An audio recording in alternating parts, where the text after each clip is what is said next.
Hello everyone, this is part 24 of What If Naruto Was the Devil Ninja, and I hope you guys enjoy this video and to like, to subscribe, to share, and check out the playlist. To see more, comment down below. Now let's start the intro. They call me a god. They call me a god. They call me a god. Join my membership, the perks are great. It's in the description. It was the day they would leave, and Naruto and Koneko were practicing their senjutsu early that morning. Because of how different their methods were, their senjutsu looked and acted nothing alike. Naruto's senjutsu enhanced his overall physical abilities, granted his normal jutsu an intense boost in power, and allowed him to extend the range of his punches. Koneko's, on the other hand, gave her increased control over illusions and the ability to shoot energy balls from her fists. Naruto also had the orange pigmentation and barred, golden eyes that came from using toad-style senjutsu. The only difference with Koneko's features was that she had her ears and tail out. If Naruto had been asked which one he thought was better, he would have said his senjutsu, though he had his reasons. As interesting as the abilities that Koneko now had were, they didn't really hold a candle to the incredible boost in power that he received. His method of senjutsu was also more versatile. Of course, he wasn't saying that Koneko's senjutsu was bad, or that it was weak. It was anything but. Koneko also knew how to use her powers to her advantage. She was definitely turning into a little badass. Even now, as Naruto sat on the ground and gathered the natural energy around him, he watched Koneko as she danced across the yard. Spheres of energy surrounded her. They danced around her as if she was a planet and they were celestial bodies caught within her center of gravity. They swirled and moved and intersected paths as she twirled with a grace that would have been the envy of dances everywhere. It was beyond beautiful. The dance was over all too soon. Koneko stopped moving, the spheres dispersed, and she wandered over to Naruto. "You're very pretty when you practice like that," Naruto said as Koneko sat down next to him. "Thank you," she said, blushing as he handed her a water bottle. She took a drink from it, and then sighed as she set it between her legs. Leaning back, she placed her hands behind her to act as support for her body. Her face looked content, though hints of red still remained. Naruto let the natural energy that he'd been holding leave him. It was getting easier to control. Even the voices, which told him to kill everyone in sight, were becoming easier and easier to ignore. "Hey, Naruto." Koneko fiddled with the water bottle. "Have I become stronger?" Naruto was about to say, "Of course you've become stronger." But he paused after seeing the expression on her face. She was being serious. That meant she deserved a serious response. "I think you have grown a lot stronger since you and I first met," Naruto said slowly, carefully choosing his words. He wasn't used to thinking before speaking. "However, you still have a long way to go before you can fight any of the tougher opponents." "You mean like Kuroka-ne-san?" "Right, like Kuroka." Naruto nodded. "She's a pretty tough cat. She's also reached full maturity, which means she has access to all of her power." "You know about our maturity?" "I know that a Nekomata doesn't reach full maturity until the tail splits," Naruto admitted with a shrug. "I know that yours hasn't split yet, and it won't for several more years. Once that happens, you'll have full access to your power, right?" Nekomata were a species whose power was locked until they reached a certain stage of maturity, namely, when the tail split in half to make it look like they had two. The time it took for them to reach maturity was different for every Nekomata. Some reached that stage early, while others were late bloomers. Koneko was only 15 years old. The youngest record of a Nekomata gaining full maturity was 18, so she still had a ways to go. Until then, her body would remain tiny, which was how all Nekomata were. "I hadn't realized you knew so much about us," Koneko said. "Well, I know a bit more than most."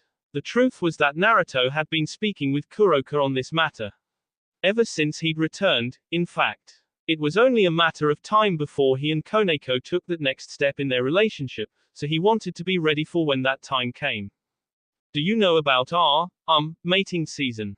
"Yeah, I know about that, too," Naruto admitted. "Oh." Koneko trailed off. Naruto imagined she must have been feeling awkward now.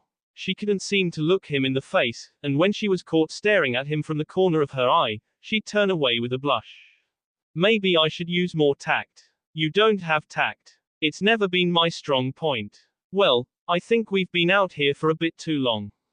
Naruto stood up and dusted off his pants. Let's head inside and get cleaned up. We've got a big day today. Right. It was the beginning of summer vacation, and today was the day that he and the rest of Rias's peerage would be going to the Underworld. There, they would take part in a series of campaigns between the three factions. The event was supposed to be huge, which made sense. This was the first time that all three factions would be gathered like this. Of course, they had gathered for the peace conference, but that had only been with the leaders. Naruto had been informed by Rias that this event was going to play host to the regular citizens from every one faction. That meant it was as much a social event for the people as it was a political one for the three factions. After taking a shower, Naruto went back into his room to get dressed.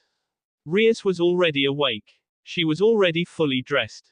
Unlike most days, where she wore her school uniform, today she had elected to wear jeans and a t-shirt that wrapped around her bust like it was elastic. Sandals adorned her feet, and a necklace that Naruto had given her rested against her chest. Oh, good morning, Naruto. She greeted him with a smile. Rias, morning. Naruto walked up behind Rias and slid his arms around her waist. He enjoyed the feeling of his front pressing against her back. On any other occasion, he probably would have ground his crotch against her butt cheeks to elicit a response. It was too bad they didn't have time this morning. Turning around in his arms, Rias gave him a K before sliding out of his grip. Smiling, she took his hand and said, Revel is cooking breakfast right now. I know. I could smell it when I was wandering the hall. Let's not keep her waiting, then. Hurry up and get dressed. Right. Revel was, indeed, cooking breakfast when they entered the kitchen. Humming a small tune to herself, she was making what appeared to be pancakes.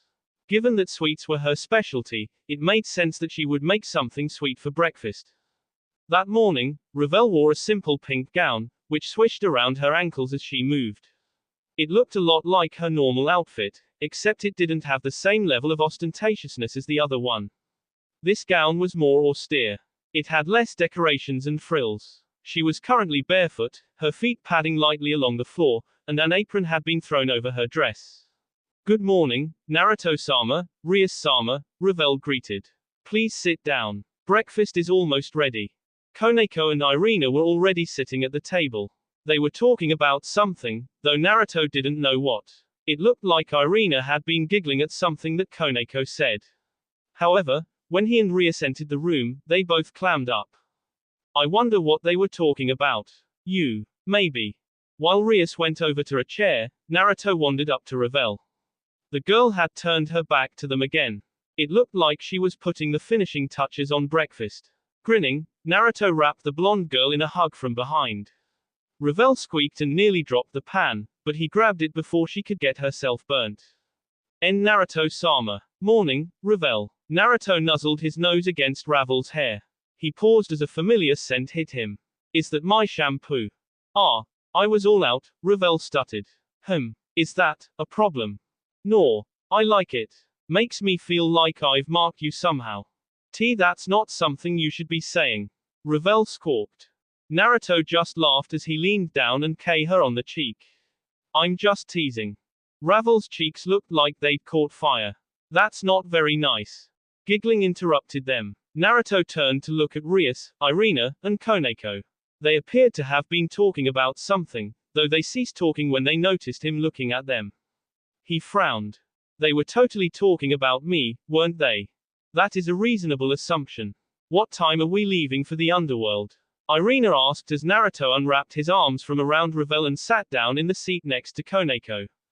We need to be at the station in an hour, Rias said. Do you have everything packed? Irina gave her a nervous smile. Yes, everything's ready. You seem nervous. Ah. Irina's cheeks colored. This is my first time going to the Underworld, so. Rias placed a reassuring hand on Irina's, which rested on the table. Don't worry too much. To be honest, the Underworld isn't all that different from the human world, except, well, only devils and fallen angels live there. Right. Irina didn't look very reassured. Revel came over with everyone's breakfast and they began to eat. Naruto noticed that Office wasn't with them, sighed, and then stood up. I'll be right back, he said. I'm just going to get office. Rias frowned at the mention of office, but then she nodded. All right, we'll keep a plate warm for you. Thanks, Naruto said as he wandered out of the kitchen. Really? What could that office be up to? Devil Ninja. Devil Ninja. After that embarrassing interlude with Office, Naruto had convinced the girl to come downstairs and eat. He'd gotten over his mortification easily enough. However, now he couldn't help but wonder about the little dragon god. Why had she been staring at herself in front of the mirror? Why had she been taller? Why did she have B? These were questions without answers. He thought about asking her, but then he thought better of it. Part of him was sure that he'd regret asking. Office had changed back into her small form for breakfast. They'd gone into the kitchen and finished eating. Then Naruto and his group grabbed their belongings for the trip and met up with Asia, Issei, and Rainare, and then traveled to the train station. Akeno and Kiba were already there when they arrived. Of course, they would have been there sooner, but it took them nearly 20 minutes to convince Gasper to come out of his box. The Hikikomori vampire had been quite adamant on not leaving. It had taken Koneko having a moment of genius to make Gasper leave. On a side note, Gasper was now wearing a brown paper bag over his head. It had been another one of Koneko's ideas. According to her, if no one could see his face, he wouldn't be afraid. Her idea, while sounding stupid, appeared to work marvelously. Gasper didn't even seem to realize when he was surrounded by other people on the bus that took them to the station. The train station, as Rias called it, wasn't what Naruto would have called a station. Stations were places where hundreds of thousands of people walked through every day. They were busy, crowded, and filled with noise. In comparison, the station that Rias took them to was practically empty and only had a single train. Also, and this was another thing that had Naruto shaking his head, both the station and the train looked more expensive than most mansions. Nearly 2 times larger and 3 times longer than any train that Naruto had ever seen, the beautifully crafted steam engine was the epitome of opulence. Red and gold swirled together in a choreography of colors. The train shimmered in the light, the surface polished to a shine. Naruto could actually see his reflection on the glittering steel surface, even though he was standing several meters away. Standing in front of the train were 2 familiar figures. Like night and day, the pair couldn't have been more dissimilar. It wasn't just that one of them had wings of a purest white and the others were blacker than a night sky. Azazel looked the same as always. Decked out in a long trench coat and grinning his fool's grin, he seemed to be saying something to a disgruntled and mortified Metatron. Naruto didn't know what they were saying. However, from the redness staining Metatron's cheeks, he guessed it was S in nature.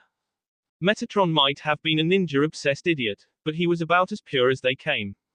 Upon seeing him, Azazel unwrapped his arm from Metatron's shoulder and grinned at the Gremory group. Welcome, everyone. I'm glad to see you're all on time. Let's hop on board and get going. It takes a while to reach the Underworld, and I want to get there as quickly as we can.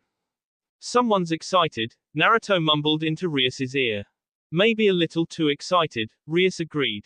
Office, Azazel cried out as if just now seeing the little dragon god.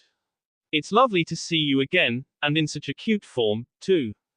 This is a vast improvement from the old man you were the last time we met. Office regarded Azazel with an expression so blank that Naruto was reminded of someone who'd been slapped in the face with a dead fish. Who are you? She asked after a silent moment of staring. Azazel promptly fell flat on his face. Everyone boarded the train, which was even more extravagant on the inside than the outside. Naruto's feet sank into the plush red carpet as he stepped in, gazing at the dark red walls and the ribbed ceiling. Rather than having several chairs lining the sides like a normal train, there were numerous couches centered around tables. All of them were posh and elegant, the kind he'd expect to see in a ritzy 5-star hotel. This place reminded Naruto more of a lounge than the compartment of a train. They split up into their own little groups. Issei and Asia sat together. Rainare dithered behind the two. Occasionally, she would glance at him, bite her lip, and then she'd look away with a huff. Akeno sat as far from Issei as possible. Naruto had the distinct impression that she was trying to avoid even looking in the direction. Naruto sat in the center with Rias, Ravel, Koneko, and Office. Irina had wandered over to Issei and Asia, probably to engage her childhood friend in conversation. Rainer's scowl grew more fierce when she saw this. Kiba and Gasper sat with Naruto and his group. As the train took off, Naruto looked at Rias. So, how is this thing going to take us to the underworld? I thought the underworld was in another dimension or something. The train crosses the barrier between the human world and the underworld, Rias explained. There's a gateway that this train passes through, and that gateway is where we've placed a checkpoint that will open the barrier for us to reach the underworld. Huh, neat. Rias raised an eyebrow. You don't sound very excited. Grinning sheepishly, Naruto scratched the back of his head. It's not that. I just thought there might have been a more, interesting explanation. Not everything is going to be exciting, Naruto-sama, Revel chided him as if he were a child. She was sitting next to Koneko, who, for once, was not using his lap as a chair. He guessed it was because the two girls had been talking about something before he'd asked about the train. Since they had been whispering, he didn't know what their conversation was about.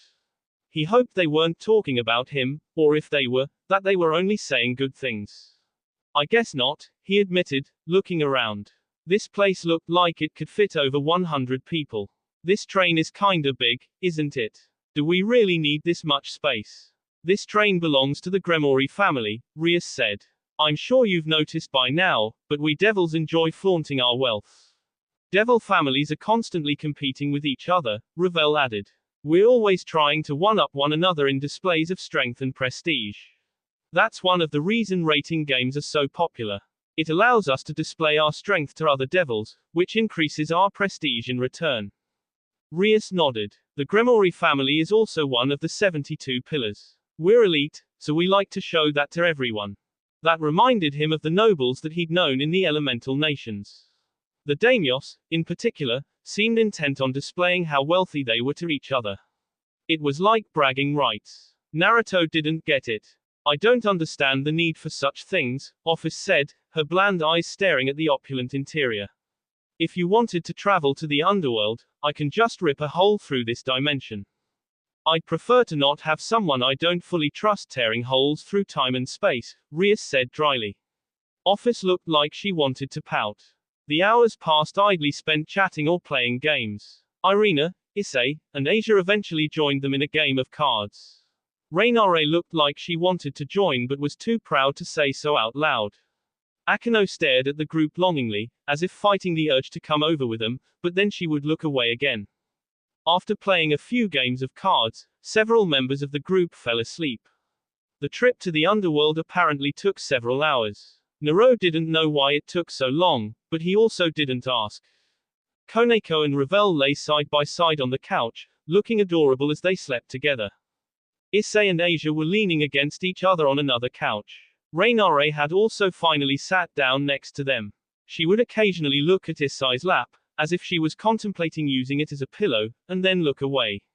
Gasper had also fallen asleep after Koneko had chased him all over the carriage.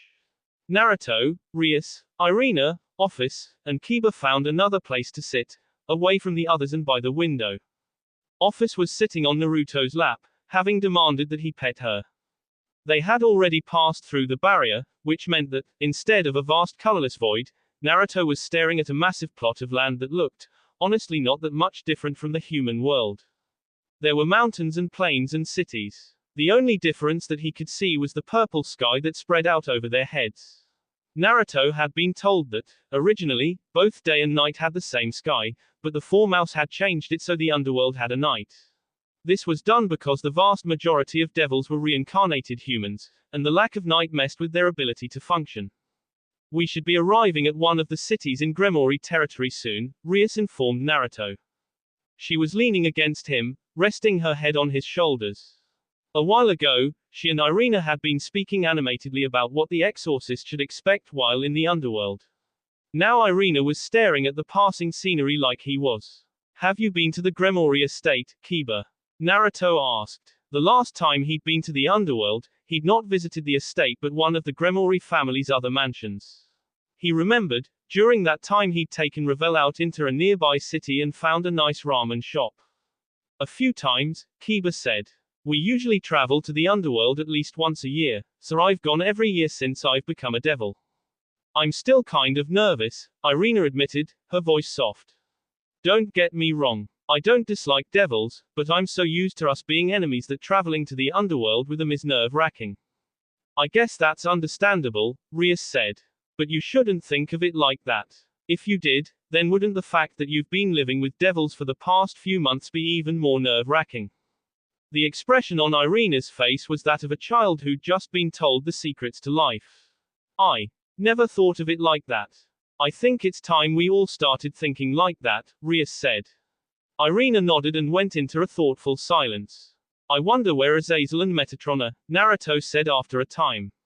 I haven't seen him since they greeted us. I expected Azazel, at least, to come in and bother us. They're not on the train, Office said with certainty. I think they went on ahead. Rias shifted, moving a little closer and holding his arm.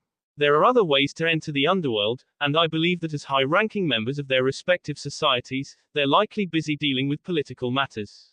Makes sense. Naruto nodded. The train eventually pulled into a station and slowed to a stop. A glance out the window revealed dozens, no, hundreds of people standing outside. All of them were staring at the train. Their eyes contained a frightening intensity, a maniacal gleam that made Naruto wonder about their sanity. He would have backed away, but Rias was on his other side. Why are there so many people? Irina asked the question that he wanted to know himself. They're here to see Rias, Kiba said, lips twisting into a sardonic smile. You probably don't know this, but Rias is a popular figure in the underworld. Not only that, but we're in her family's territory. Everyone here is under the protection of the Gremory family, so they know her very well.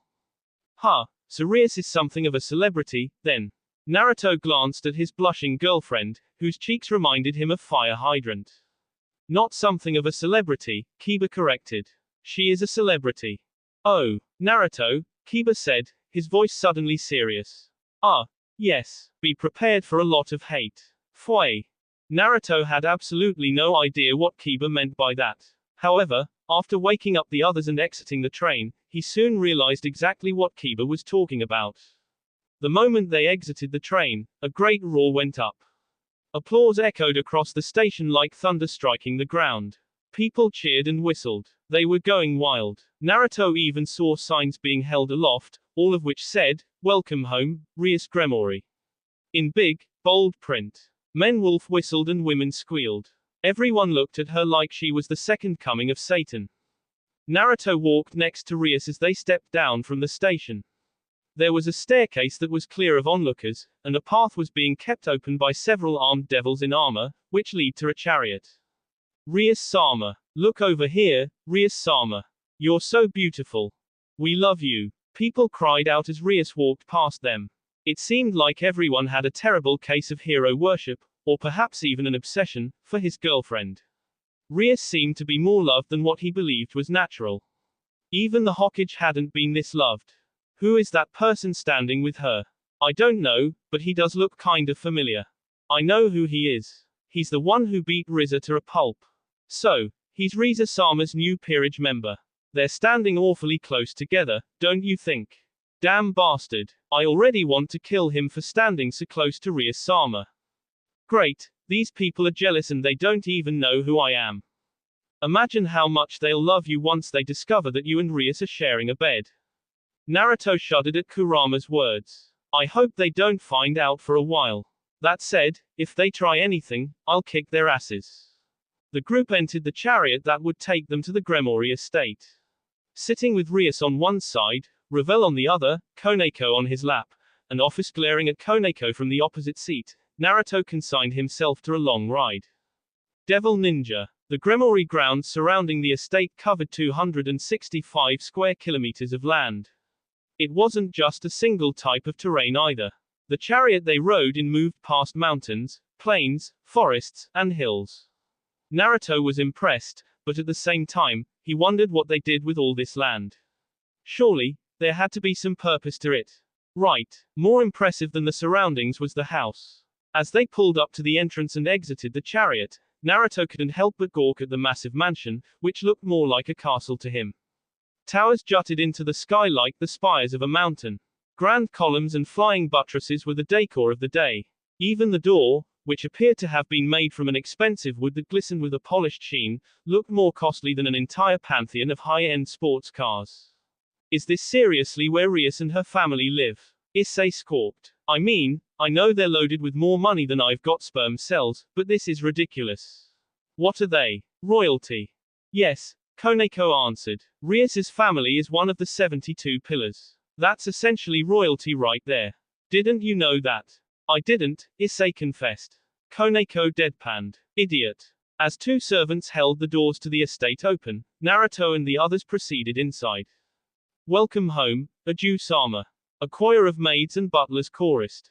Naruto wanted to rub his eyes. Standing in two single file lines on either side of a red carpet were several dozen butlers and maids. White and black, frills and slacks, corsets and penguin suits. They stood with their heads bowed in reverence. Their expression, incapable of being hidden, were filled with joy. Yet somehow, each one remained refined, even in the gaiety, as if they could do nothing but show off the pride as servants to the house of Gremory. Standing in front of them, before the stairs, was none other than Grafia Lucifage, Sirek's wife and maid. Rias-sama and her peerage. Grafia bowed to the group. I am pleased to see that you have arrived safely. If you'd follow me, I will show you to your rooms.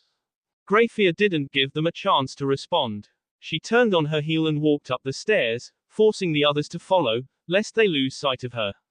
Naruto and Rias caught up to her first. Unlike the others, who hung back, they walked by her side. Are Mom and Dad home? Rias asked. They currently are not, Grafia answered. They were held up at a meeting with the other leaders of the three-faction alliance. She paused. I believe they are discussing the upcoming event, working out the last details and determining what sort of security will be put in place. That must have been the meeting that Azazel and Metatron were at. Despite one of them being a perverted idiot and the other a ninja-obsessed idiot, both were leaders of their factions. Metatron was an archangel, the voice of God, and Azazel was the leader of the Grigori. Naruto wondered what sort of meeting they were holding. Rooms were split up into 4 groups. Kiba and Gasper were placed in a room together. Akeno and Irina received their own rooms. Issei and Asia were given a room together. Meanwhile, I'm sleeping with Naruto. I also want to sleep with Naruto-sama. Grafia stared at Ravel and Koneko. While Koneko returned the maid's stare with a bland one of her own, Ravel blushed bright red under the cool woman's unwavering gaze. Her head had also caught fire. Naruto thought of using a water jutsu to put it out, but since Ravel was a phoenix, he thought better of it. I'm also going to sleep in the same room as Naruto, Office announced. The staring switched from Ravel and Koneko to Office. Grafia met the infinite dragon god's stare for several seconds, and then blanched. Naruto wondered if she had figured out who Office was, or if she merely felt the power that rolled off the little dragon in resonating waves. Naruto said nothing, but that was mostly because he wasn't sure what to say. He was also pretty sure that anything he did say would have somehow made the situation worse. So, even you can learn. That's a harsh thing to say. Rias-sama, Grafia questioned. Looking between the 3 girls, her eyes staring deeply into theirs as if she was contemplating something, Rias eventually sighed and nodded. They can sleep with us. You're the best, Buku. Thank you very much, Rias-sama. Office said nothing, but from the expression on her face, which was lit in a half-smile, Naruto could tell that she was satisfied. Rias merely replied with a wan smile. Devil Ninja.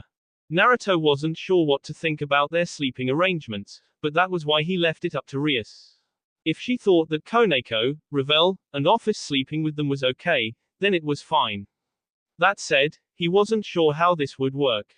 True, Rias's bed was quite large, stupidly so, but still, was it really alright for all 5 of them to share a bed? Wouldn't that be awkward? It's fine, Rias said as everyone put away the belongings. Koneko and I have slept together before. She, myself, and Akeno used to have sleepovers all the time. We'd sleep in the same bed back then, too. Were you naked during those times too? Of course I was. You know I hate sleeping with clothes on. Despite trying to stop himself, Naruto ended up picturing a younger Rias and Koneko sleeping naked together. It wasn't that stimulating. Actually, it was pretty gross. He blanched. Rias looked at his face and snorted as if she knew what he was thinking. A little ways behind them, Koneko and Ravel were chatting as they put their clothes away. Well, it was more like Koneko was teasing Ravel, whose luminescent blush could have been seen, even from far away. Naruto could actually feel the heat from her blush. As for what they were talking about, do you think a threesome or an orgy would be better? WWW, what the heck are you saying? I'm just asking how you'd like your first time to be. Don't say things like that. And I wouldn't want my first time to be either of those. Naruto rubbed his face. Maybe it was just him, but Koneko had been getting a bit more lewd. Her jokes were becoming more crass as time went on. He wondered if something was up. He was tempted to ask. However, he wasn't sure he wanted to know. Someone grabbing at his sleeve made him look down.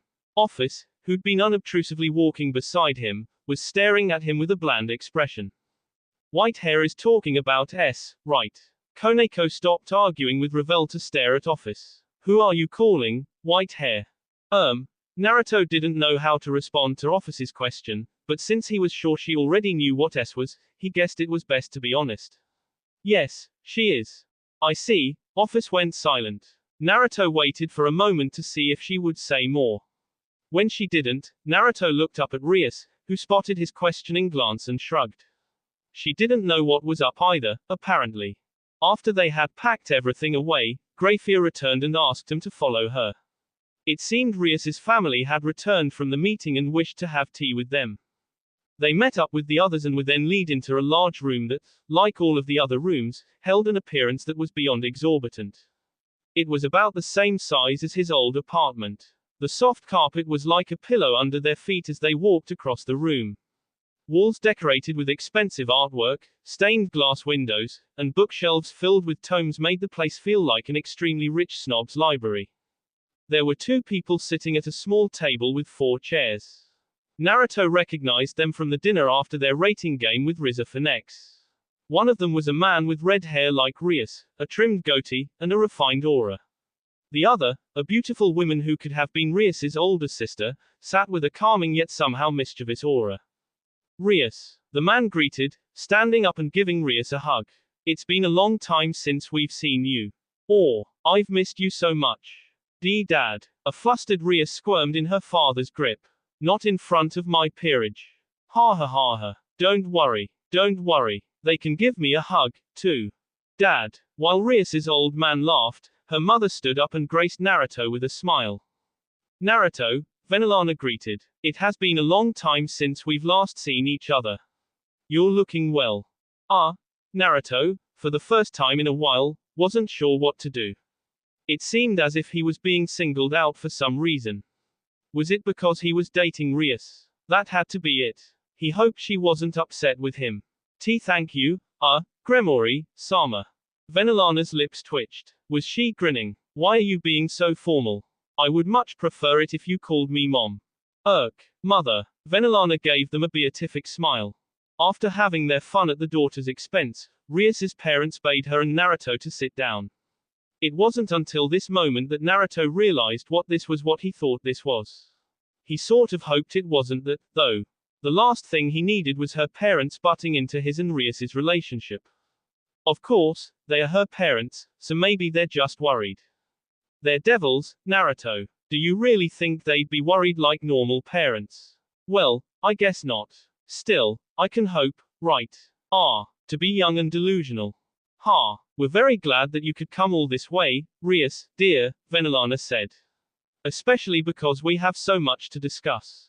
Indeed. Rias's father, who introduced himself as Zeoticus Gremory, nodded. In particular, your mother and I wanted to discuss your plans for the future.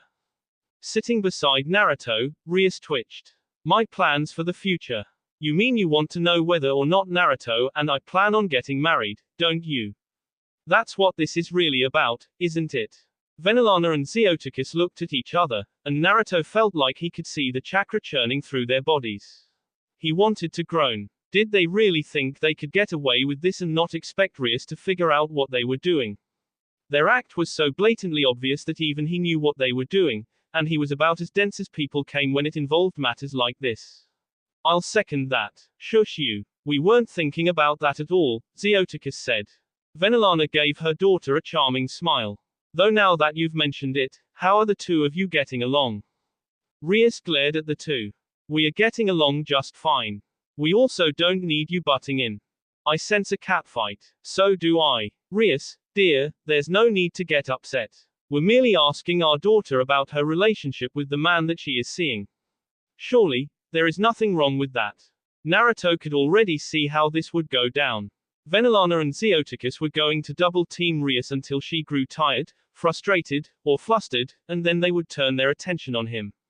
He was sure they'd try and do something stupid like ask when he planned to propose. From his understanding, marriage, or rather, the union between a man and a woman that would create a strong devil child, was an important component to their society. It was well documented that devils did not produce children easily. Indeed, the ratio between the number of devil children being produced over human children was about 10,000 to 1.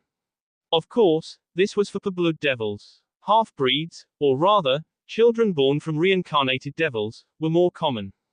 Knowing that this was about marriage and children, Naruto sought to head it off. If our family were any other family, and you two regular parents, there would not be a problem. But I know how you two are, and I know what you're trying to achieve. Naruto and I will advance our relationship at our own pace, Rias said before Naruto could even open his mouth.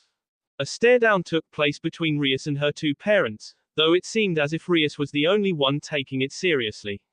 Venelana and Zeoticus seemed more amused than confrontational. The rest of Rias's peerage shifted behind them. Naruto imagined they were all uncomfortable being present for this conversation. He did have to wonder why they'd moved into such a heavy topic so soon. Were they attempting to catch Rias off guard? Perhaps you should calm down, Rias, Zeoticus said. I am perfectly calm. Rias scowled. Venelana frowned at her daughter. Do not take that tone right now, Rias Gremory. You might not realize it, but thanks to what happened with Rizophanex, our standing in the underworld has taken a nosedive. What? Rias leaned back as if struck. Venelana, Zeoticus said, a tone of warning in his voice. The tone went unheeded. While no one has been able to say anything against you, since you did win the rating game, the truth is that many people are questioning our decision to let you have your way. My husband and I no longer have the clout that we used to thanks to the other pillar's loss of confidence in us. Even your brother has taken hits lately. Syrex has. I know that you wish to control who, how, and when you marry. However, the fact is that we're now in a precarious position. You have to understand, Rias, we're on your side. We want what is best for you. We want you to be happy. At the same time, politics are forcing you to take a proactive approach in your daughter's relationship, Rias finished. Yes. Venelana nodded. Rias's shoulders slumped. Her face took on an exhausted appearance, as if she'd been run ragged for several months. I understand. I'm sorry for snapping at you. While Zeoticus looked stunned, as if he'd not expected his headstrong daughter to apologize, Venelana nodded in what seemed like satisfaction. So long as you understand. Now then, why don't you tell us how you and Naruto are getting along? Conversation became a lot more relaxed after Rias calmed down. Naruto still felt awkward, however, as he was just quietly sitting there while Rias spoke. He wanted to say something as well. To add, his problem was that he really didn't know what to say. His girlfriend also seemed much more adept at explaining the situation than he was. Behind him, Naruto finally heard Issei speak up. So, can anyone tell me what that was all about? Ah, good old Issei, asking the question that I wanted to ask. Surprisingly, it was Akeno who answered him. A union between two households is a powerful political tool. It's a common practice for two pure-blood devils of a powerful household to get married, such as the union between Lord and Lady Gremory. It's even more of a powerful tool when a child is conceived as a result. Oh, Issei seemed unsure of what to say. Naruto didn't blame him. The poor guy must have been conflicted speaking to his ex. Consequently, because Naruto-san is a reincarnated devil, there are even more issues. Of course, most of these have been swept aside thanks to how he utterly destroyed Rizophanex. I wouldn't say he destroyed my brother, Ravel mumbled. Akeno ignored her. Unfortunately, if Lord and Lady Gremory wish to be seen as strong leaders among their kind, then they need to be seen as taking a more active hand in Rias's nuptials, especially since they were the ones who originally arranged the marriage between Riza and Rias. I'm not sure I understand, Asia said softly enough that Naruto almost missed her speaking. She means that it needs to seem as if Lord and Lady Gremory were the ones who got Naruto-sama and Rias-sama together. It will make it seem as if that was their plan all along. This will make their standing within Devil Society rise again, Ravel explained. That sounds really complicated. Naruto didn't say anything, because he was still sitting quietly and trying his best not to squirm, but he totally agreed with Issei's assessment. Life is complicated, Koneko added, mirroring Naruto's thoughts perfectly. Devil Ninja. After having tea with Rias's parents, the group had gone to take a dip in the Gremory family's hot springs. Like the rest of the mansion, the hot springs were designed to showcase the family's wealth. Built like a Greek bathhouse, the space was filled with Corinthian columns and floral designs along the wall. Naturally, the men and women's sides were separated. There were 2 people already in the men's side of the hot spring when Naruto and the others arrived. They sat slightly apart, one of them relaxing with a saucer of sake in one hand and the other frowning moodily at the sake drinking one. Azazel-sensei. Issei gawped. Metatron, Naruto sighed. Ah. Ninja-sama. Metatron's demeanor brightened as he greeted Naruto with a reverent smile. Come in. Let us partake in the act of skinship. Please don't say something that could be so easily misleading, Naruto mumbled as he nonetheless waded into the water. I'm guessing your meeting is over. Yep. Azazel said as Kiba, Issei, and Gasper also sat down. Naruto noted with wry amusement that Gasper was still wearing a bag over his head. The meeting ended about an hour ago. We returned with Zeoticus and Syrex. Syrex is here, Kiba asked. Azazel shook his head. Syrex had to leave immediately after because he got an important call from Beelzebub. Anyway, after everyone is done in the hot springs, I can tell you what the plan is going onwards. You mean for the 3 factions combine? Naruto asked. That, too, but also what we're going to be doing. Ninja-sama, Ninja-sama. Naruto sighed. Yes, Metatron. What is it? Let me scrub your back, Metatron said seriously. As he gave the ninja-obsessed angel a flat stare, Naruto realized something important that day. Metatron was a complete idiot. Devil Ninja. Once everyone had their fill of the hot springs, they adjourned to one of the many sitting rooms. Naruto sat with Koneko, Ravel, and Rias on a large couch. Issei and Asia had taken the other couch with Kiba and Gasper sitting on either end. Irina didn't seem to know where she should sit, so she had opted to stand. Rainare had, for a time, looked at the spot right next to Issei, but then she huffed and moved to stand behind the couch. Meanwhile, Akeno sat on a chair further away from the others. Azazel and Metatron stood apart from each other, but it was clear that both of them were going to offer up their opinions. Office had gone missing. Naruto didn't know where she was, but he wasn't worried. She was too powerful for something to happen to her. I'm sure you all know by now that the original plan for this trip was going to be a gathering of young devils, Azazel began. That's been changed since the 3-faction alliance has decided to make this an event that brings all of us closer together. Instead of being a gathering of young devils, it's become a gathering of the brightest and most promising members from all 3 factions. Metatron picked up where Azazel left off. Tomorrow, all of you will be traveling to Lilith, the capital city here in the Underworld. There, you'll be introduced to the leaders of the 3 factions and the people who are going to become your peers. The idea here is to foster and promote friendship between the 3 factions, particularly the youngest members, who lack the inborn hatred for each other that many of the older generation has. It was a good idea. Getting rid of the hatred between the 3 factions wasn't as simple as deciding to form an alliance. Old hatreds didn't die that easily. Enmity could never truly be erased after such a long and bitter struggle. Therefore, the easiest way to bridge the gap, so to speak, was for the young people, those who hadn't lived through the bitter wars that led to the current state of affairs, to come together and form alliances and friendships. It was politicking at its finest. Rias was nodding along with their words, and Naruto realized that she already knew what was going on. This must have been part of what she had been planning. Knowing her, she had probably been staying up late every night trying to find the most efficient method of fostering friendships between the factions. She's doing her best to help her brother achieve his dream. Naruto hadn't spoken with Syrex in a while, but he knew that the Mao's biggest goal was to finally end the hatred between the angels, devils, and the fallen.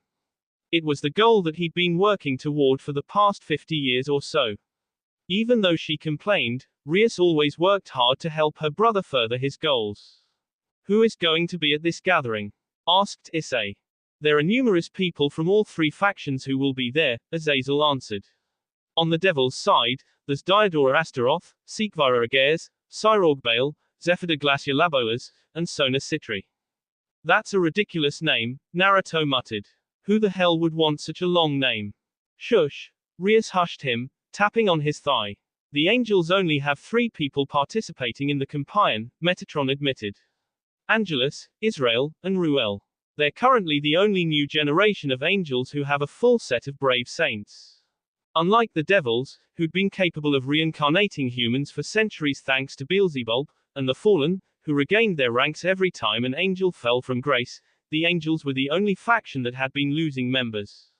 This was because angels didn't have reincarnation, and without God's power and grace, it was impossible to create new angels. Every time an angel fell, they lost another member. Every time an angel died, they were unable to be replaced. Until Beelzebub helped them create the Brave Saint system, which could be used to reincarnate humans as angels, the angel faction had been steadily losing ground. If things had continued as they had, the angels would have been the first of the 3 factions to go extinct. What about the fallen side? Asked Ravel. Who's coming?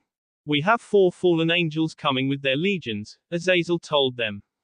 Bua, Gomery, Lix Tetrax, and Mastema. Most of them are good kids. The only one you'll really need to worry about is Mastema. He's a bit of a hot head, that one. It looked like there were a lot of people attending. Naruto imagined that with 12 different peerages showing up, this was going to be a fairly large event, especially if most of the people attending had a full peerage. Evil Pieces had a total of 16 peerage members. Brave Saints had 13. Azazel hadn't named his system yet, but it apparently also had 13 members to it. This meant that if everyone minus Rias's peerage, which only had 8 members, had a full peerage, they would have 142 people with just them. That wasn't including the leaders who would show up, the nobles who'd come to politic, or the citizens who would arrive to partake in whatever festivities were to be had. What can you tell us about the people from the Angel and Fallen faction? Asked Rias. We actually can't tell you anything other than what we've already told you, Azazel said. Part of our goal in all this is to foster friendships. We're hoping that by going in blind, everyone will be on equal footing. This will be important since the people we want you to make friends with are going to be young and prideful. Metatron-sama, none of the angels you mentioned sound familiar to me, Irina said.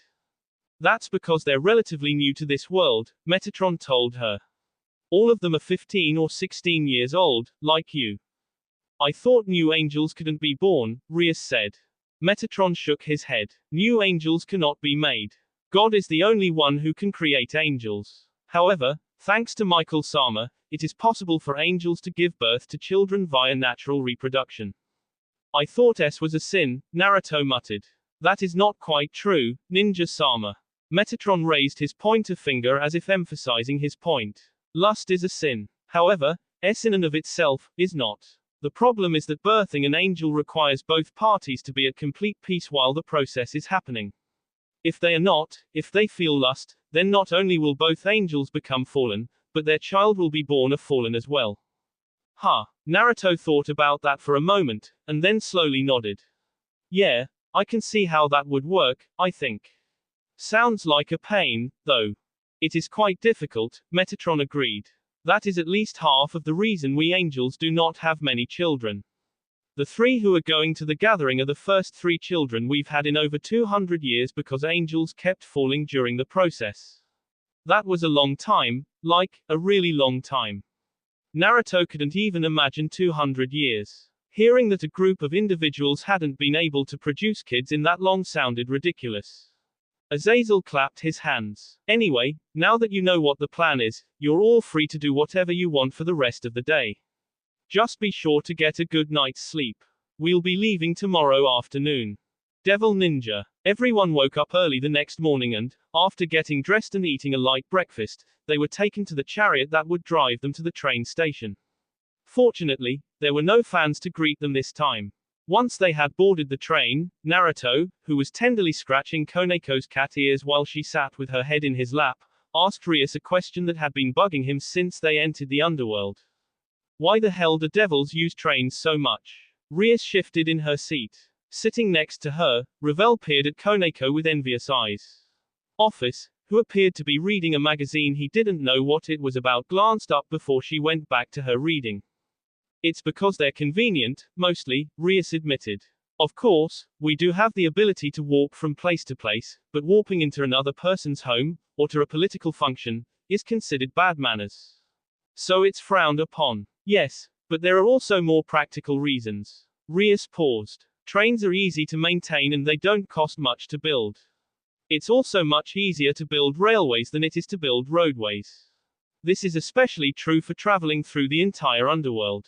We do have other modes of transportation, Ravel added, tearing her eyes away from the purring Koneko. But all of them are only city-wide. For example, we have subways similar to the ones in Japan, and we also have light rails that travel through most parts of our cities. Most people also can't afford something like a car, Rias continued.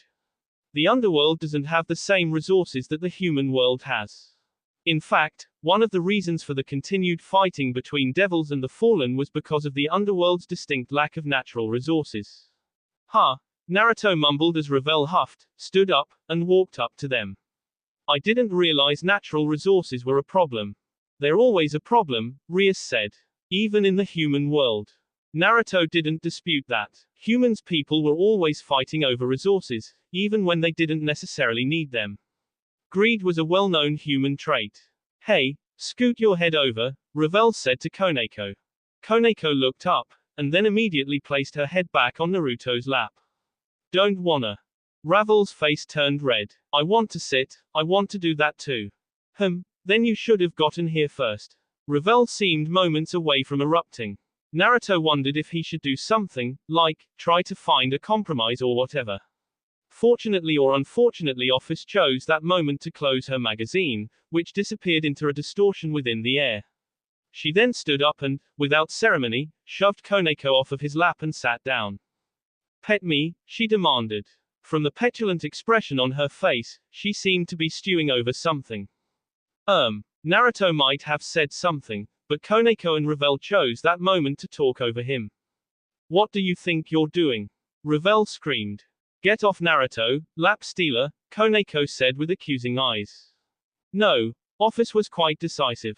Thus came the argument. Get off Naruto-sama right now. No, I'm gonna shove your head in a toilet. I'll warp you to the void. I'll fry you. Naruto was petting me. I don't care. As the argument swiftly devolved into one that appeared minutes away from becoming a fist fight, Naruto, feeling quite helpless, looked at Rias for advice. Her smirk told him all he needed to know. You brought this on yourself, she said, causing his shoulders to slump. Life was so unfair sometimes. Devil Ninja. Lilith, the capital of the underworld, was a metropolis that could have rivaled the greatest cities in the human world. Skyscrapers towered over the land. Highways with trains and monorail systems flowed between buildings. At ground level, smaller buildings that were no less impressive in how modern they appeared dotted the landscape. If Naruto hadn't known any better, he would have said this place was just another human city. Of course, human cities did not have people flying through the air on black wings. After getting off the train, they were taken the rest of the way in a carriage that had been waiting for them, though it wasn't actually a carriage, but an expensive limousine. For some reason, the devils just called it a carriage. He guessed it was because they were an old-fashioned bunch. They must use limos for important functions like this. Probably. It's most likely the Gremori family's personal limo. I bet they're letting us use it as a means of showing off. That wouldn't surprise me. The place where they were being taken to was a massive skyscraper in the city's epicenter. It was easily the largest building there, a gleaming tower of steel and glass, which rose so high it looked like it could pierce the sky. Naruto was reminded of the skyscrapers in the human world. This had such a modern look that he almost couldn't believe it had been built in the underworld. Then again, I wasn't really sure what I should have expected from the underworld. Their limousine drove them to a small garage, which had an elevator that all of them stepped into. Naruto noted with no small amount of shock that even elevators here were massive. The doors to the elevator opened, revealing an expansive hallway with soft carpet and cream walls. Columns lined the wall at even intervals, and between those columns was a work of art. Naruto was amused to notice that all of the art looked like demonic replicas of human artwork. One of them even looked like the Mona Lisa, except she had horns and black wings. At the end of the hallway was a set of double doors, which were being guarded by one devil, and one guards opened the doors for Rias and her group. Naruto, standing at the front, his arm linked with Rias, walked past the guards and strolled inside. An expansive room opened up before them. It wasn't just large. It was gargantuan. Naruto couldn't begin to guess its size, but he judged the room to be at least several times larger than any room in his Japanese-style mansion back home. White marble tiles lined the floor. Intricate designs swirled inside of the tiles. A mosaic decorated the roof, colorful swirls and patterns that had little rhyme or reason to them but were nonetheless aesthetically appealing. There were already a lot of people present, some angels, some devils, and some fallen. It was a mixed group, that was for sure. Of course, calling it mixed was a misnomer as well, for it implied that the three factions were mixing, which they were not. There was a clear division between the three. It seemed no one was willing to bridge the gap, despite their leaders agreeing to form an alliance. Naruto leaned over to whisper into Rias's ear. It seems kind of tense in here, doesn't it? That's to be expected, Rias whispered back. We may have agreed to become allies, but just because we decided to form alliance doesn't automatically make us friends. It's going to take a lot more work for that to happen. Even though Rias said this as if it was to be expected, Naruto sensed the disappointment in her tone. Rias had been spending over a month preparing for this. She'd been working every night to help her brother with this alliance. It must have been disappointing to see that, in spite of all the work she'd put into helping her brother, the devil, angel, and fallen factions weren't willing to extend each other an olive branch. In that case, perhaps we should make a few rounds, Naruto suggested. The smile that Rias gave him told Naruto that he'd said the right thing. I was thinking the exact same thing. Naruto and Rias turned to the others. I'd like all of you to go out and mingle, Rias said. If possible, please try and make the fallen and angel factions feel at ease. I guess we don't much choice, Kiba said, smiling. I'll do what I can to smooth things over on the fallen side. I can speak to some of the angels, Irina said. I'll tell them that devils aren't bad people. Issei, Rias said, since you're closer to Azazel than the rest of us, why don't you and Asia go with Kiba? Rainare can go with you. Don't treat me like an afterthought, Rainare snapped. I'm going with you too, Koneko said, to which Rias merely shrugged and agreed. I would also like to go with Naruto-sama and Rias-sama. I can help you too, Revel said. I'm going to get some food, Office determined as she walked off. Naruto noticed, with mixed emotions, that the magazine she'd been reading on the train was now tucked underneath her arm. Well, Rias started, shall we go? Wait. Revel stopped them. Naruto and Rias looked at her. Blushing, Revel walked up to his other side and linked her arm with his free arm. Oh okay, now we can go. Right. Naruto took a deep breath. Let's go. With Rias acting as the guide, and Revel providing whispered commentary to him, Naruto began learning the ins and outs of who was who in the devil world. There were quite a few noble families, although few of those families belonged to the 72 pillars, which were the pinnacle of devil nobility. That said, many of these devils were influential. One thing that Naruto found awkward was how many of these devils wanted to speak with him. They would jabber on and on about this or that, asking for his opinion on matters and issues that Naruto knew nothing about. Most of them seemed to believe that he was a political savant of some kind. They certainly acted like it, or maybe they were trying to trip him up.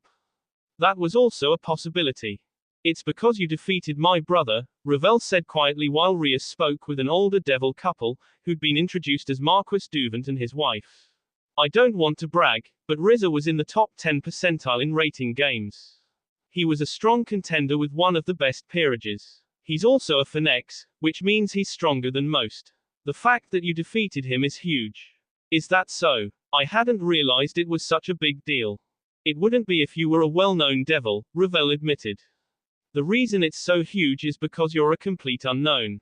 Nobody even knows who you are, yet you suddenly came sweeping into the rating game, a newly reincarnated devil, and devastated my brother and his peerage like they were nothing. I think the reason everyone wants to talk to me is because I have such a pretty girl on my arm, Naruto admitted. Chew. Ravel's face burst into flames. Naruto would have laughed, but at that moment, loud shouts disrupted the festivities. How dare you? You lousy fallen prick. You've made me spill my drink. It's not my fault you're a klutz. You should stop bumping into people. Bumping into people. You're the one who bumped into me. Two people were arguing, a devil and a fallen angel. The devil had dark tan skin and spiky green hair.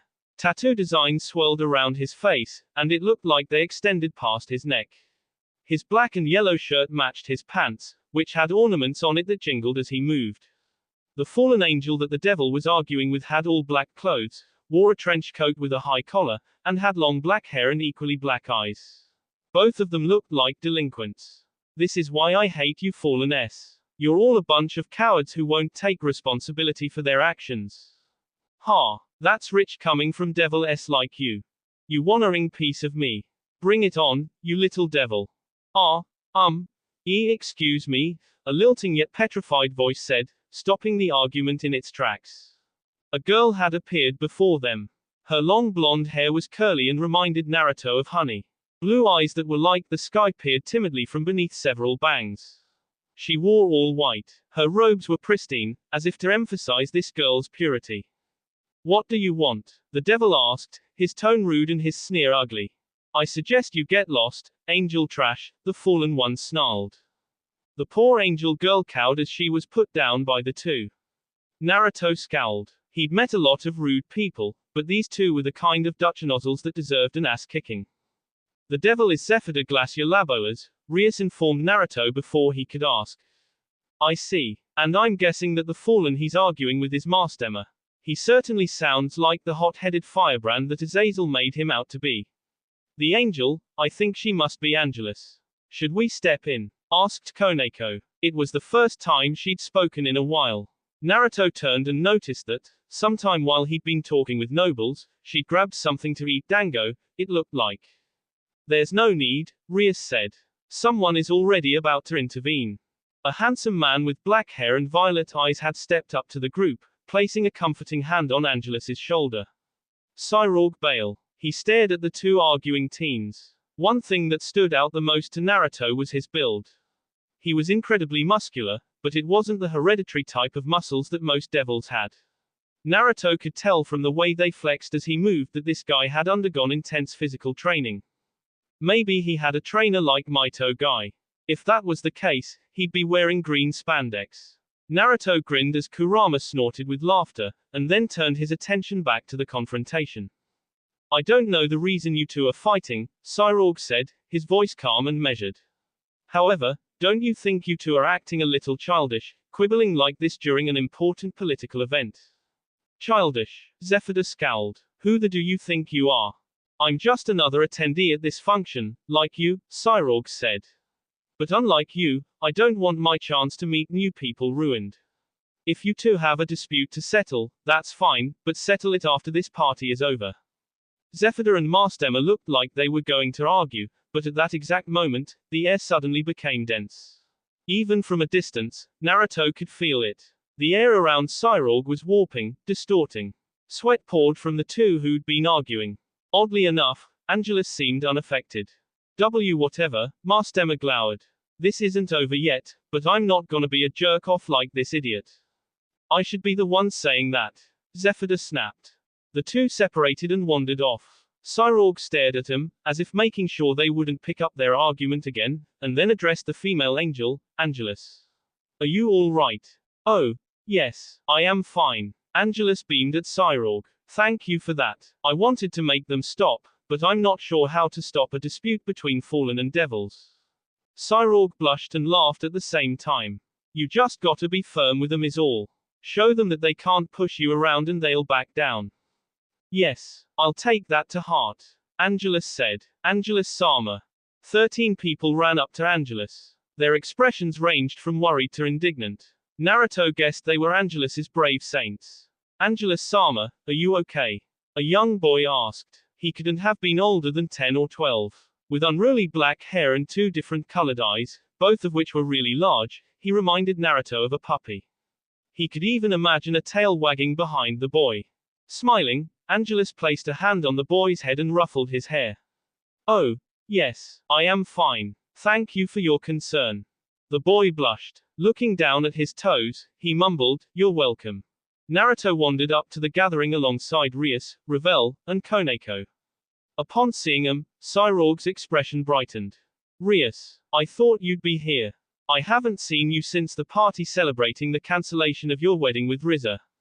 Still attached to Naruto's arm, Rias smiled. "Yes, well, I don't spend much time in the underworld these days." "I'm aware." Cyborg grinned before looking at Naruto. "Naruto Uzumaki, you look like you've gotten stronger." "More like I've regained some of my former strength," Naruto said, grinning. "Perhaps you and I will find ourselves facing each other in the upcoming tournament. I'd love to test my strength against a worthy opponent." He, so would I. The two grinned as the air around them gained figurative sparks. Naruto could feel his competitive spirit, which had been dormant for a long time now, begin burning. He wanted to fight this person. As the two chuckled in a manner that was quite eerie, Rias turned to Angelus. "I hope you've been enjoying the party so far." "Fway," came the intelligent response. "Devil Ninja." The party lasted until well past midnight. Naruto, Rias, Revel, Koneko, and the others spent that time mingling. They spoke with nobles on the devil's side, archangels from the angel faction, and leaders of the Grigori. They traded conversation with their peers, and did their best to foster goodwill between the three factions. Cyborg was a huge help in this regard, perhaps because his own opinions and desires matched those of Rias and Syrex. He seemed to hit it off with Angelus, and because Angelus approved of him, her peerage did too. That said, Naruto did remember seeing the youngest of her brave saints giving Cyborg the stink eye. Naruto, Rias, and Revel met with the other devils, fallen, and angels who would be competing in the tournament. This included Burr, Gomery, and Lix Tetrax. Burr was a quiet individual who enjoyed studying more than talking. They'd barely gotten his nose out of his book for 5 seconds before he started reading again. His peerage had been much more talkative and apologized on his behalf. Gomery and Lix Tetrax were more personable, though Lix's grave personality was contradictory to her tiny stature. Israel and Ruel seemed like nice people, though Israel appeared, much like Bua, to be a deeper thinker at least until he opened his mouth and said something stupid. When he mentioned how fish was relevant in the Bible, Naruto realized that he was just an airhead. Ruel was very kind, speaking with a friendly and open personality, but he also looked quite frail. His posture had been slumped, as if he was weighed down by an unbearable weight, and his sickly pallor made one think he was suffering from a debilitating disease. Naruto didn't know what the angels were thinking in letting him compete in a tournament.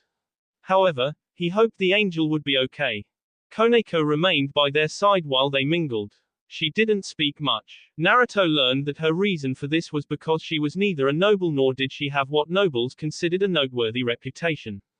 Unlike Naruto, who had defeated Riza Phoenix, Issei who was the wielder of the boosted gear, Akeno who was Rias's queen, and Kiba who could get by on good looks alone, Koneko was considered an unnoticeable presence, someone who was just there. Naruto didn't like that. He vowed to speak with Rias about allowing Koneko more time in the spotlight during the upcoming tournament. He wanted everyone to know how awesome and powerful his sort of but not yet girlfriend was. Thinking of his relationships made Naruto remember how Office had practically ignored everyone. Several people had tried to talk her, whether because they knew who she was or they thought she was cute he didn't know, and she told each of them to shut up because she was eating. After she'd had her fill, she wandered over to Naruto and demanded that they leave because she was bored. Of course, they couldn't leave, so Naruto had been forced to keep her busy by holding her hand the rest of the time. Revel had not been pleased. Later that night, after the party, Naruto and the others returned home. While Asia and Issei went into their own room with Rainare, who, as Issei's slave, was not allowed to leave his side, he and his party went into their room. Naruto was already in his pajamas. He normally didn't wear pajamas or any form of clothing when he went to bed these days. However, Revel, Office, and Koneko were going to be sleeping with him and Rias, apparently. It had been decided that he should remain fully clothed. This decision was unanimous between Rias and himself. I don't think they're ready for that sort of progression, especially Revel, Rias had said when he asked about it. And to be honest, I'm not really ready for you to take that next step with them either. Naruto had conceded her point. Sitting on the bed, Naruto waited for the others to get dressed. He was decked out in his old pajamas, orange jammy pants and a white shirt. It was too bad he didn't have his old frog cap, but that had been lost when Konoha was destroyed by Nagato. Hey, you, Koneko said as she walked into the room from the attached restroom. You look like you're thinking deep thoughts. Not particularly, Naruto said. I was just thinking about how cute you look in those pajamas. Koneko was wearing pink pajama shorts that showed off a good portion of her tight, little bubble butt.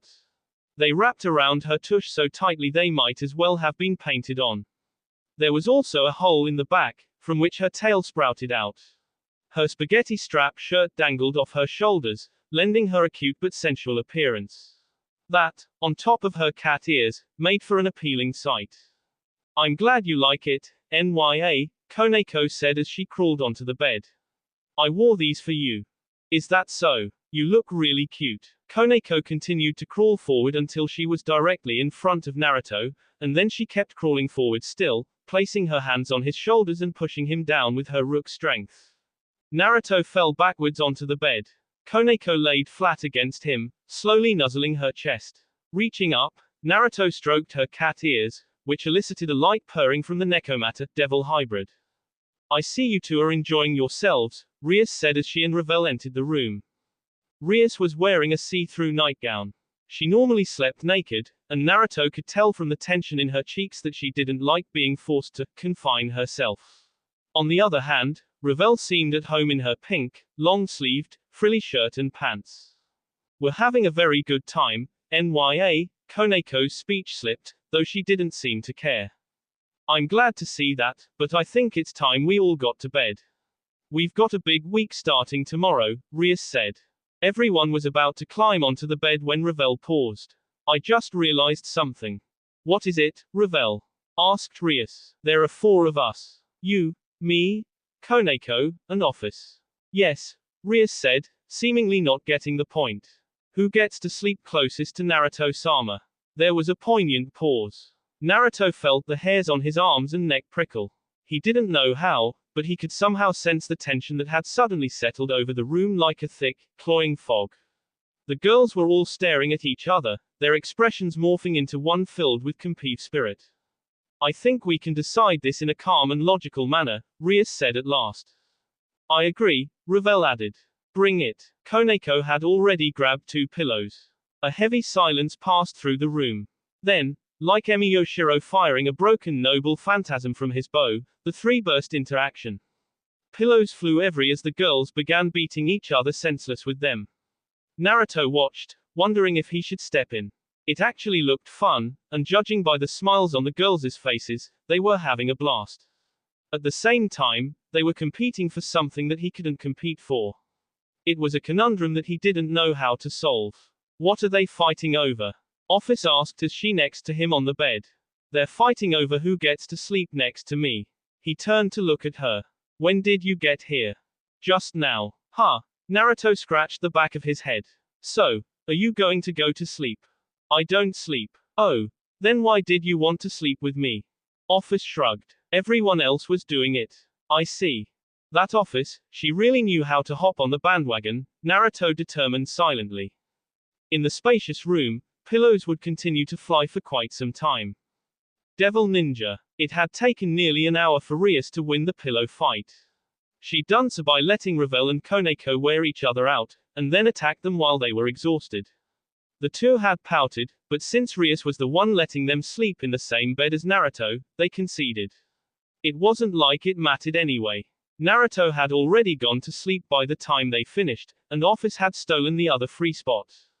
The next morning, everyone woke up and went down to the breakfast room at Grafier's behest. Apparently, the Gremory estate had a room for each meal, one for breakfast, another for lunch, and then one for dinner, and even rooms for snack times. Naruto thought it was excessive, but he didn't say anything. Well, he did, But Rias pinched his cheek before he could finish. Venelana and Zeoticus were already in the breakfast room when they arrived, and they weren't alone. Sitting at the table, calmly sipping tea as he spoke with his parents, Syrex looked nothing like the Mao that was feared and respected in the underworld for his power. No longer decked out in his ceremonial armor, he wore white pajama pants and an "I love people" shirt. His eyes lit up when he saw them. Ototo. Syrex stood up. Anarchy. Naruto ran forward. Ototo. Syrex ran as well. Anarchy. Naruto spread his arms. The two were just about to hug when a massive explosion erupted between them, sending them both flying backwards. Rias, who'd blasted them apart with her powers of destruction, glared at them. "I believe we've seen enough of that horrid illusion," Rias said. Naruto and Syrex sat up at the same time, rubbing their sore backsides. "That was mean, sister," Syrex said, pouting. "What's mean is your illusion," Rias rebutted. "Do you want to scar everyone for life?" "We were just going to greet each other," Naruto mumbled right before a squeak escaped his lips when Rias turned her glare on him. When she did become so scary. "Sit down, Naruto," she ordered. "Yes, ma'am," Naruto mumbled as he and Syrex took a seat. Out of the corner of his eye, he saw Koneko make a whipping motion to Revel, who giggled into her hand. "And my standing has officially dropped. What a loser," Rainare muttered only to yelp when Koneko slapped her in the back. "The only people allowed to make fun of Naruto are the ones in a relationship with him," Koneko said. "Slaves have no room to comment."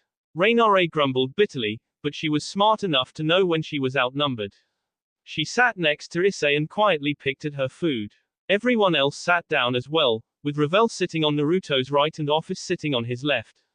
Rias and Koneko sat next to Irina, who gazed nervously at Syrex as if she might have a heart attack by eating next to a Mao. "I'm not gonna bite, you know," Syrex said with a charming smile. Irina sent him an unsure smile of her own. "All right." Naruto had to give the Gremori family credit. They hate nothing but the very best food. That morning, their breakfast consisted of thick slices of French toast, scrambled eggs with cheddar cheese, and freshly squeezed orange juice.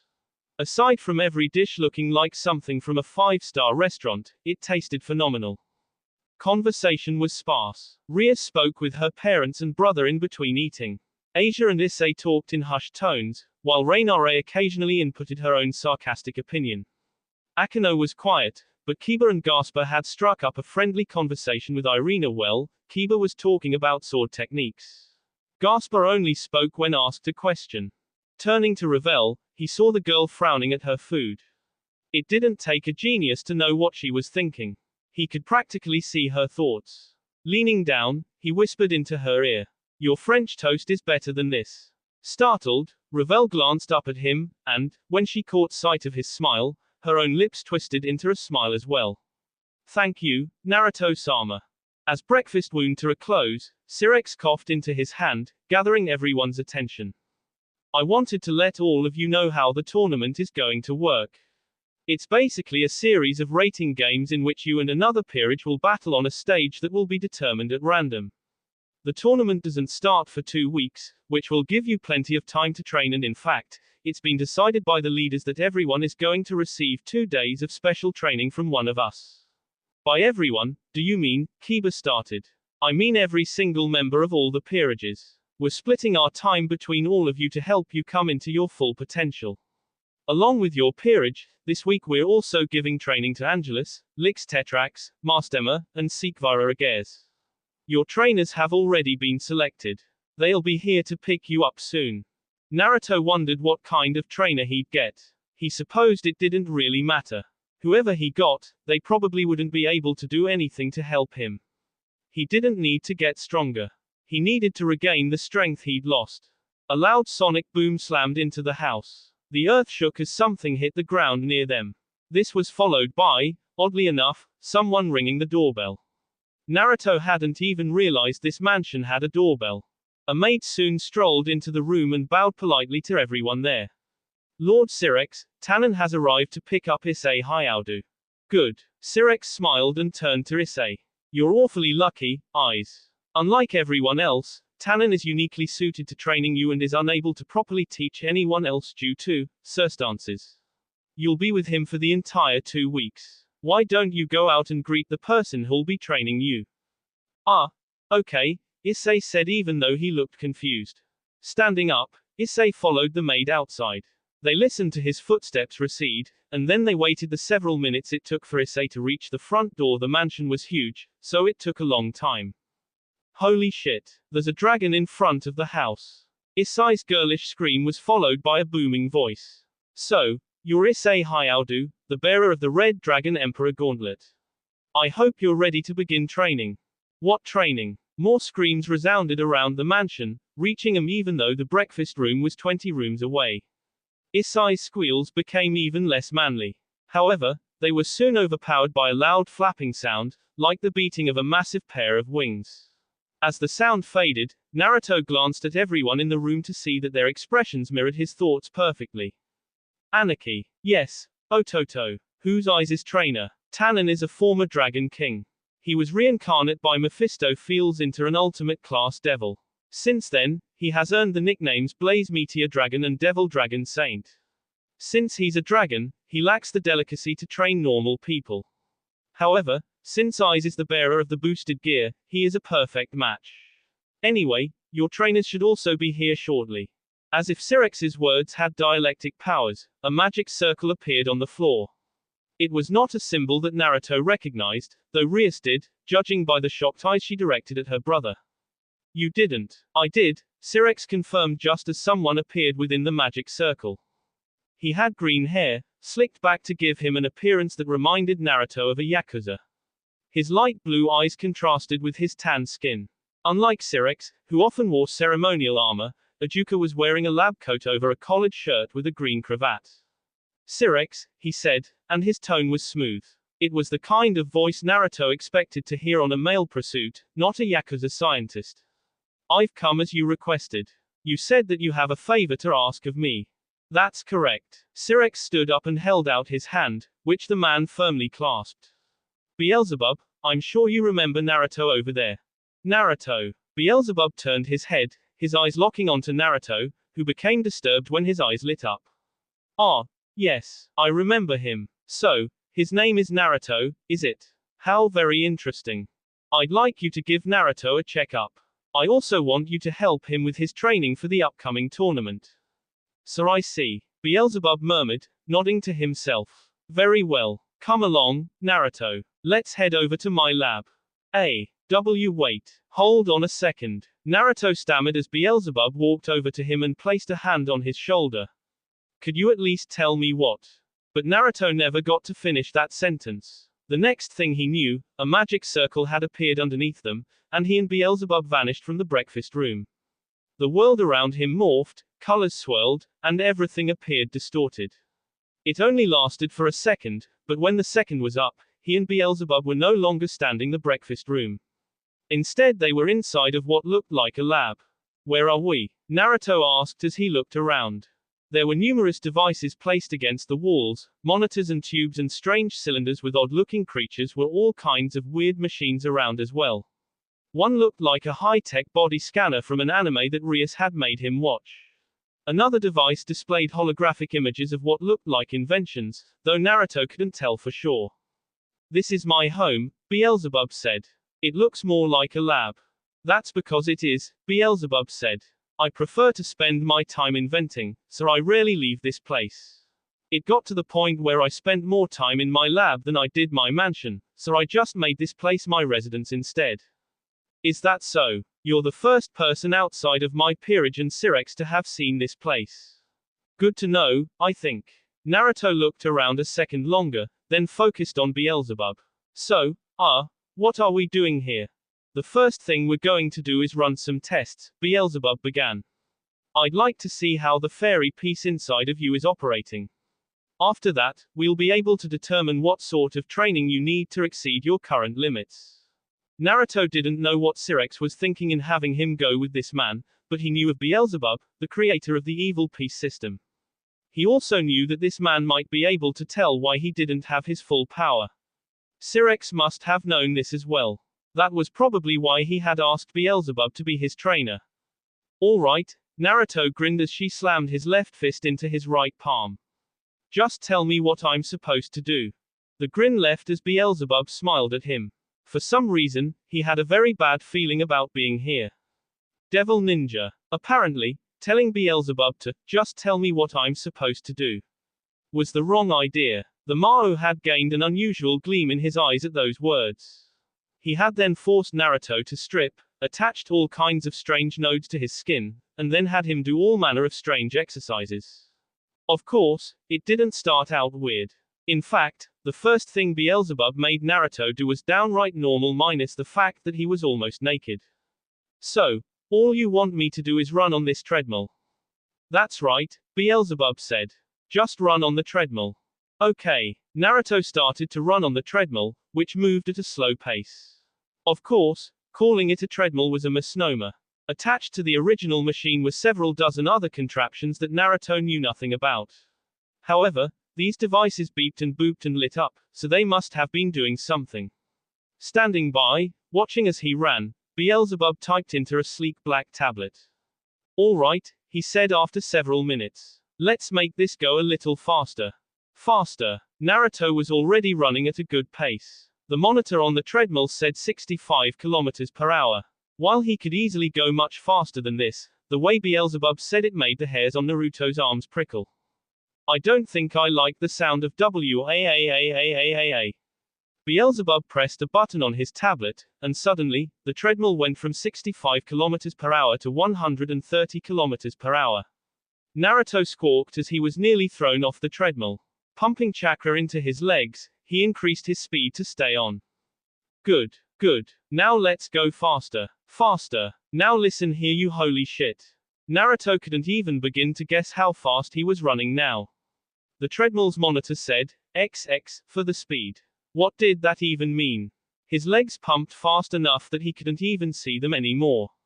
His breathing came out in nasally gasps. Sweat was bursting from his pores like water from a fountain. He didn't know how much longer he could keep this up. Matters weren't helped when Beelzebub decided to increase the speed again. He couldn't. Naruto was finally unable to keep up with the treadmill's speed and was thrown off, sailing backwards through the air until he slammed headfirst into a wall. Everything went black. Then it went white. When Naruto came to, he was lying on the ground, amidst a pile of rubble. Beelzebub stood over him, once more typing notes into his tablet. You managed to run at 266 kilometers per hour, he said. That's a good pace. Now get up. We need to continue the tests. Goo. Ugh, Naruto moaned. At least, give me a second to recover. The more tests they did, the more sure Naruto was that Beelzebub was trying to kill him. After the treadmill incident, Beelzebub stuck a breathing mask to his face, shoved him into a tank, and then filled the tank with water. This wouldn't have been so bad except that Beelzebub put more water into the tank than it was slated to hold. This resulted in the water pressure rising until it nearly crushed all of Naruto's bones. In order to stay alive, he'd been forced to use his 6 paths mode and create a shield around his body that protected him from the pressure. That's a very interesting power you have, Beelzebub said when the test finished. It's not a part of your devil powers. Is this from your human side? TCH. Naruto clicked his tongue, but since he was there to find out what was wrong with him, he explained his powers. The 6 Paths Sage mode is an ability gifted to me by a man named Hagoromo Otsutsuki. It increases my strength and durability to the point where I can take even the most powerful attacks head-on, and it makes me fast enough that even the fastest knight would never be able to keep up with me. A physical transformation that augments one's natural strength to levels beyond an ultimate class devil. Beelzebub typed into his tablet. How intriguing. I can see now why Sirex wanted me to test your abilities. Come, let us continue the tests. By the time they finished testing, Naruto felt like his body was going to break. He'd been stretched by pulleys, tortured with electricity, forced to fight against strange monsters in a dungeon with his arms tied and his eyes blinded while not pulling the nodes attached to his body out, and he wasn't giving any time to rest in between. When the tests concluded, Naruto could do little more than pass out. When he woke up, he was lying in bed, a plain white ceiling over his head. He wondered how he'd gotten there. However, when he realized that he had no memory of coming here, he put the thought out of his mind. Beelzebub or one of his peerage must have shoved his sorry ass into this bed after he passed out. You're awake, a voice said somewhere in front of his bed. I'm impressed. It's only been an hour since you passed out. Yeah, well, I've always been quick to recover, Naruto muttered dryly. He lifted his head. Beelzebub was sitting on a stool, in front of a monitor, which was displaying the body of a person. Lines ran through the body, and certain points had been highlighted. The area around the stomach was displaying a familiar seal, the very same seal on his stomach. I wonder if your recovery has to do with your incredible vitality or the creature sealed inside of your stomach, Beelzebub commented idly. It is most unusual, this seal. I've never seen anything like it. My seal is pretty out of this world, Naruto snarked as he sat up. His limbs were stiff, but he worked them out, stretching his arms over his head to remove the kinks. Indeed, considering you traveled through the dimensional gap to get here, I had already learned as much. Figured you would, Naruto grunted as he stood up. You are Anaki's best friend. So you call Syrex that even when he's not around? Of course. Wincing as he placed his leg on the bed, Naruto bent over and stretched his thighs out. Kami that hurt like a. I'm going to marry Rias at some point. That means Anaki is family. I see. Yes, I suppose that would make the two of you family. So, what's the diagnosis? Have you discovered anything interesting? I've discovered several things that are interesting, Beelzebub admitted. Your body is far stronger than most pure-blood devils. In fact, I'd say that physically speaking, you might be a match for Cyrorg Bale. Cyrorg was known as one of the strongest devils currently alive, not in power, but physically. His physical strength was beyond what a pure-blood devil could naturally produce. Rias had told Naruto that Cyrorg was literally just a few years from becoming an ultimate class devil. However, what really intrigues me are these. Beelzebub pointed at the network of lines. I've been informed by Syrex of your chakra, and from that I can deduce that this is your chakra network that you told him about. They have a lot of energy flowing through them, more than even an ultimate class devil. I'd say that you might even have more raw power than Syrex himself, but there's a strange anomaly inside of your chakra network. Naruto walked over to Beelzebub after getting dressed. His orange shirt, black jeans, and sneakers felt like heaven after being forced to do all of Beelzebub's test while in the buff. Did you know that more than half of your chakra is missing? Naruto paused. Kurama, I was aware that you were missing your power, but I didn't know it was that much. I think my own power kept us from noticing. Is that so? Naruto took a calming breath. I knew that my strength isn't what it used to be, but I didn't know how much weaker I've become. Well, this is mostly just guesswork, Beelzebub admitted. However, look at your chakra network. See how wide your coils are. I've theorized that this is a sign that you have a lot of chakra. The wider and more durable coils are there to help regulate the immense flow of energy. It looks like your coils should be constantly filled to the brim. However, your coils currently only have enough energy flowing through them that they are about 25% full. I believe this means that more than half of your chakra, maybe as much as 75% of it, is gone. Naruto bit his thumb. He'd been aware that his chakra was weaker. It was the conclusion that he'd arrived at after his battle with Daraka, but he hadn't realized it was that much weaker. Still, to have the same amount of power as an ultimate class devil while missing most of your energy is impressive, Beelzebub added. Yeah, Naruto murmured. However, his thoughts were not on the man before him. Where had his chakra gone? Devil Ninja. The days passed swiftly. After returning from Beelzebub's laboratory with this new information, Naruto finally had a clear understanding of why he wasn't getting any stronger. Most of his strength was still gone. Naruto had thought that his chakra situation would be rectified when his coils healed, but it turned out that wasn't the case. He didn't know what had happened. That said, he and Kurama had tried to come up with their own hypothesis.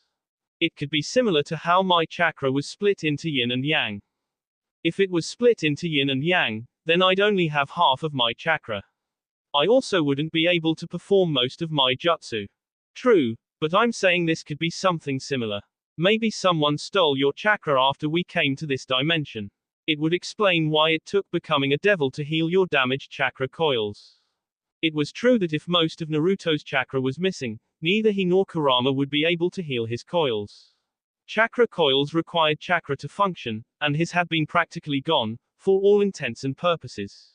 However, that just begged more questions. Who had stolen his chakra and why? Outside of his chakra issues, life progressed normally. The others had all returned from their training minus Issei, who was still with Tannen. Naruto didn't know who they'd trained with. He also didn't know what kind of training they'd undergone, but the results were clear. All of them were stronger than before. It showed in their sparring session. Naruto leapt backwards as 16 bright energy spheres slammed into the ground. They exploded in brilliant scouts of light, further hampering his vision with the dirt clods that the spheres kicked up. This meant he almost missed the sword that flashed at him like a vibrant silver streak. Naruto bent backwards to avoid the attack, but he still felt the blade cutting through the air. Holding onto the blade was Kiba. The young man wore a mild-mannered grin. Nice dodge. Nice swing. He kicked at Kiba's legs. The young man leapt backwards to avoid it and then ducked. Traveling behind the young man at high velocity was a massive ball of blackish-red energy. It was Rias's power of destruction.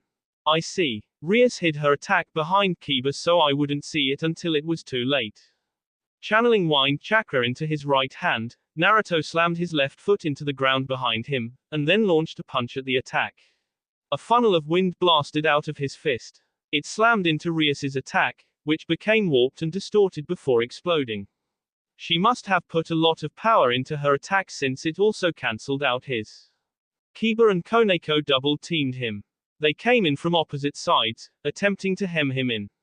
Naruto tried to move backwards, but his left leg wouldn't work properly. When he looked down, he saw that it was grayed out, as if all the color had been sucked out of it. Gasper. Naruto winced as he blocked Koneko's punch. Smoke rose from his hand.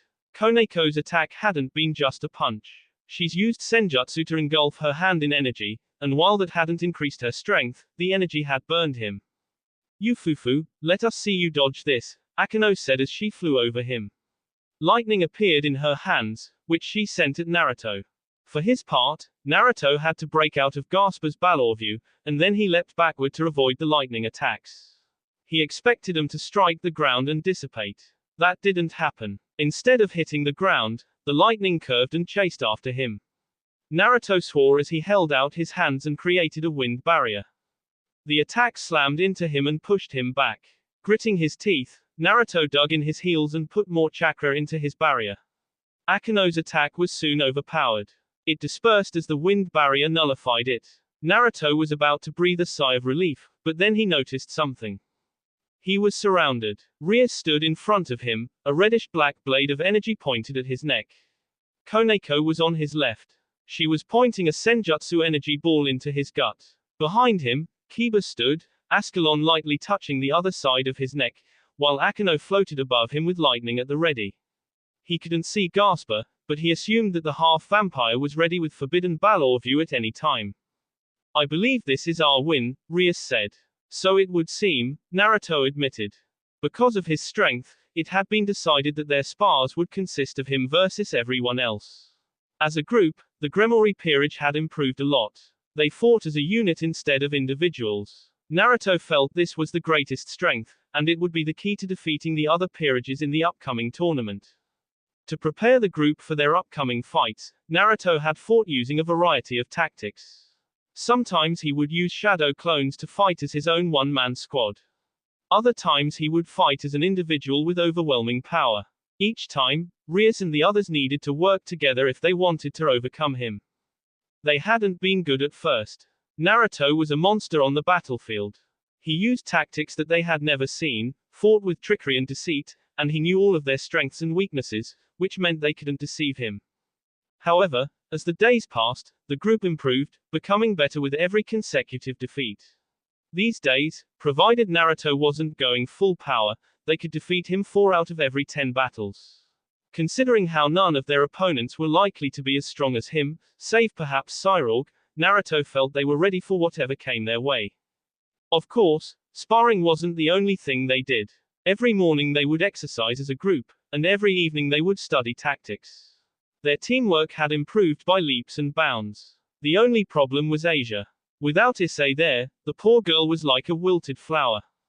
He understood how hard this was for her, as Issei had been her rock since before she became a demon.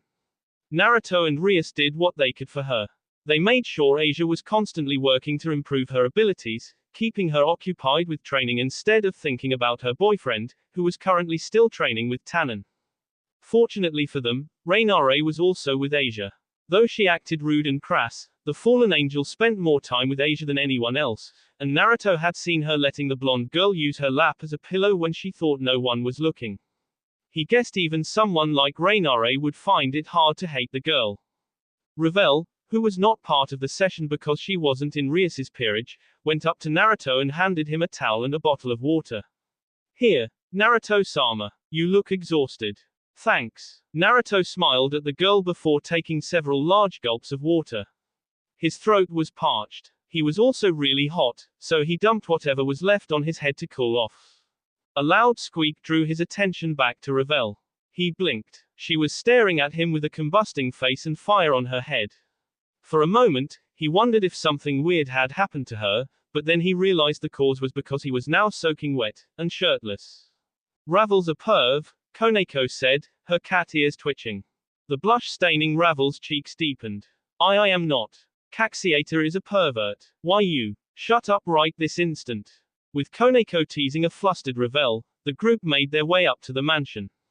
Before they could actually go inside, however, a loud sound that reminded Naruto of the dying squeals of a pig echoed all around them.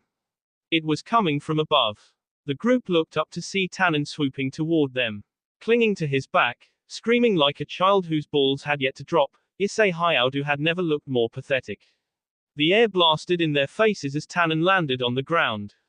Issei almost fell off, but the massive dragon caught him and set the disoriented boy on the ground. The boy fell onto his back, his eyes rolling inside of his head. Tannen was a giant dragon with what Naruto learned was called a Western appearance. His body wasn't long, but stocky and large. Thick muscles wrapped around his arms and legs, and purple scales gleamed in the afternoon sun. Pinions that spanned several meters stretched out before retracting. His reptilian head tilted to look at him, rhomboidal eyes gleaming as he focused on them one by one. Eyes. Asia ran up to the unconscious Issei, who had drool leaking from his mouth. Rainare looked like she wanted to do the same, but she held back and slowly walked over with a sneer marring her face. I have come to drop Issei off, Tannen boomed as Asia began trying to heal Issei even though it didn't look like he was injured. Thank you, Tannen-san, Rias said with a gracious bow of her head. I appreciate you helping Eyes. You're welcome, Rias Gremory, Tannen said. It was interesting to train the bearer of the boosted gear. I look forward to see how strong he becomes in the future.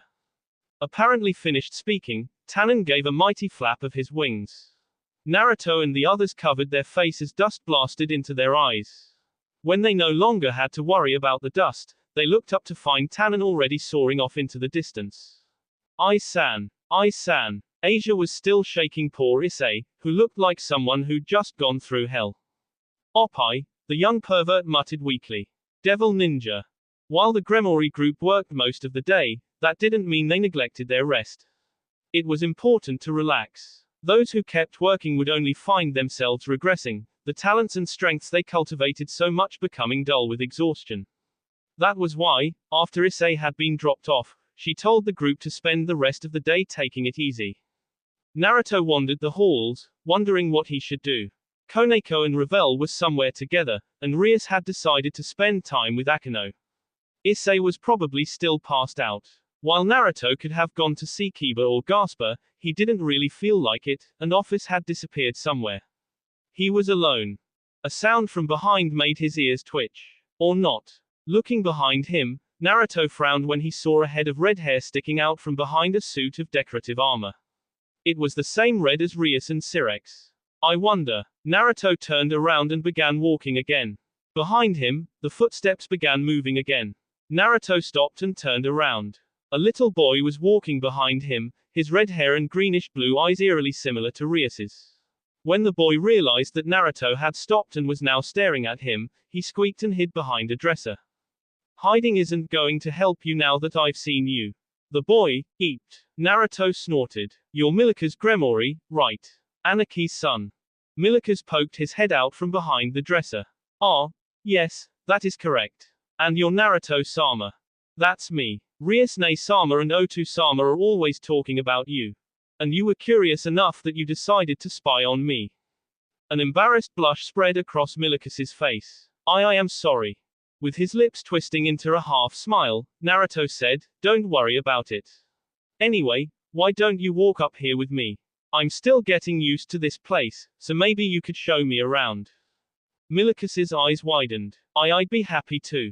That was how Naruto spent the next several hours with Milicas Gremory. He was a very polite boy, always referring to him as Naruto-sama, and speaking in a soft-spoken, respectful tone of voice. To be honest, it kind of bothered Naruto, who was used to strong-willed people like Sirex and Rias, but he assumed the child's attitude was the result of his mother's raising. Milicas struck him as an intelligent child, and it showed in his vocabulary, which was far superior to Naruto's own. This also bothered him. Every time the boy opened his mouth, Naruto felt like an idiot. That said, he couldn't hate the boy, who spoke to him so enthusiastically and joyfully that it was contagious. Sadly, their time came to an end when Grayfia and Venelana suddenly appeared around the corner. There you are, Milicas. Grayfia wore a stern frown as she spoke. I believe I told you not to run off during lessons. How many times does this make now? Milicas wilted under his mother's stare. I'm sorry. Bowing to Naruto, Grayfia said, I apologize if my son has bothered you, Naruto-sama. Don't worry about it. Your son hasn't bothered me at all. Naruto placed a hand on Milicas's head and ruffled his hair. In fact, your son was kind enough to show me around. Grayfia raised an eyebrow. Is that so? It's so. In that case, I appreciate you taking care of my son, Grayfia said before looking at her son. Come along, Milicas. It's time for your lessons. Naruto almost winced when Milicas slowly dragged himself over to his mom. He was right. Grayfia was a controlling mom who probably never let her kid have any fun, and that was why Milicas acted like a ninny. Well, it's not really my business to interfere in the relationship between a child and his mother. You would be the S of the earth if you did. Right. Actually, Venelana started, clapping her hands together, I believe it would be a good idea for Naruto to come with us. Alarm bells went off inside of Naruto's head. For some reason that he couldn't quite fathom, he felt the hair on his neck prickle. I'm not so sure that's a good. Why not? You do not have anything better to do you? Venelana asked, smiling. Naruto felt the blood drain from his face. After all, have you not just been wandering aimlessly for the past few hours?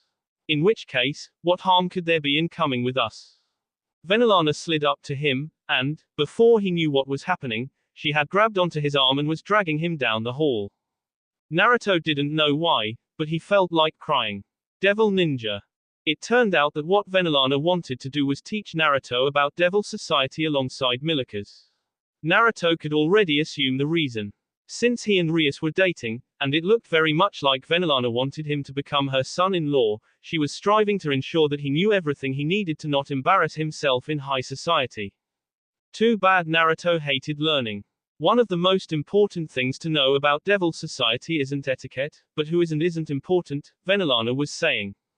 Being powerful can get you through most situations. However, even the powerful cannot get away with not knowing all of the most important figures in our world.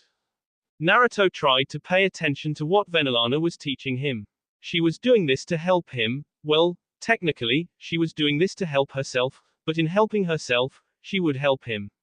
That was why he strived to pay attention. Sadly, the subject she was teaching was just so boring. It was like listening to someone lecturing on ancient history. His mind wandered. The most important among our kind are the 72 pillars, Venelana continued. They are the foundations to our society. Sitting beside Naruto, intently listening to every word spoken as if it was the gospel truth, Milicas stared at Venelana with an intensity that frightened Naruto. Just where had that shy child gone? He's even taking notes. You could learn a thing or two from him. You know I've never been a good note taker. True. Using your brain has never been your strong point. Ouch. Naruto-san. Venelana said. Are you following along? Yes. Naruto lied, keeping his face straight. Good. Then please name the current 72 pillars. Naruto groaned. Yeah. Today was a bad day. Devil Ninja. Hot springs really were the best, Naruto concluded as he soaked in the steaming hot water. It seemed as if all his fatigue was washing away. He was alone at the moment. Everyone else had gone into the hot springs earlier, but he'd been stuck with Venelana. After being unable to name even one of the 72 pillars outside of the Gremori and Citri families, she'd given him a stern lecture, which had lasted for about 2 hours. He had nearly missed dinner. The sound of the door sliding open made Naruto turn his head. Issei walked into the hot springs and waded into the water, until he was sitting several feet from Naruto. Sensei, Issei greeted. He sounded less melancholy than he had weeks ago, but Naruto thought there was still some depression in his voice. How was your training with Tannen? Asked Naruto. Issei shivered. Don't remind me of that. It was the most awful time ever. That bad? Huh. You don't understand. He took me out to the middle of nowhere, made me fight him while he tried to kill, and then had me sleep outside with nothing to do but stare at the sky and try to find food. That doesn't sound bad to me. I couldn't see Asia's oppai at all. Naruto almost snorted. So that's what's bothering him. It was actually good to see Issei thinking about B. The boy was, for all intents and purposes, a normal teenager with an unhealthy obsession for B. I see. Yeah, it would be hard for me if I had to be apart from Rias for that long, Naruto said, trying to sympathize. He wasn't as open with his desires as Issei was, but he could admit that not being able to see Rias, not being able to sleep with her or have S with her, would be tough. Why aren't you with Asia right now? Naruto asked. His question was the wrong thing to ask. Issei's expression wilted a bit, and his shoulders slumped. Because I'm not sure what I should do anymore. Even though she broke up with me, I still love Akeno Issei Akeno. I've tried to be strong for Asia, but without Akeno, I haven't been able to feel complete. I think Asia can sense this. To be honest, I feel like she's been the strong one, not me. She's been doing her best to support me, but all I've done is mope. So that was it. Issei was feeling weak because he couldn't do anything. Naruto understood the feeling. Back when he'd been a genin, back during his time at the academy. Even though he'd had a never say die attitude, he'd always felt weak, incapable. Perhaps that was why he had pushed himself so hard, boasted about his own talent so much. He'd simply been an idiot tooting his own horn. You know, my sensei once told me that when a man is rejected by the woman he loves, there are only 3 things he can do. Naruto held up a hand as he listed those 3 things off. He can forget about her, he can keep trying to win her affection, or he can support her decision and do whatever he can to help her. I'd like to try number 2, but I don't know if it's even possible, Issei admitted. Naruto stood up. He'd been in there for a good amount of time. It was time to get out. Unfortunately, I can't tell you which path is the right one, Naruto said. All I can do is lay 'em out for you to choose. Naruto left a contemplative Issei behind, got dressed, and wandered back to his bedroom. He couldn't choose Issei's path for him. Sadly, the best thing he could do was parrot the advice that his sensei, Jiraiya, had given him. He hoped it would be enough. That will be all for this video. Be sure to like, subscribe, share, and comment down below for more videos. Goodbye.